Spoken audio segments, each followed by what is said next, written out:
അതാ ഒരു വെള്ളം ഞാൻ കണ്ടു, വെള്ളം ഞാൻ കണ്ടു.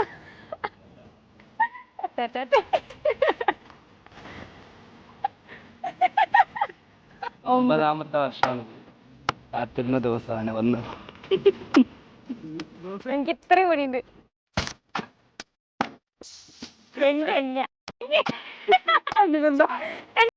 ഞാനാ പറഞ്ഞത്. ഞാനാണ് പറഞ്ഞത്.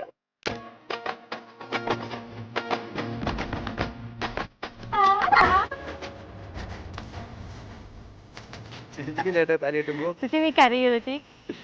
കരഞ്ഞ ദിവസമായിരിക്കും. നീ കരയടാ. അതിന്റെ ആവശ്യമൊന്നുമില്ല. താലികെട്ടാൻ പോവാണ്, എന്താവും അറിയില്ല. ഇവനാണ് സത്യം സർവമംഗല്യമേ ശിവകാമി സൗന്ദര്യമേ പ്രേമസാര സങ്കൽപ്പമേ സർവലോ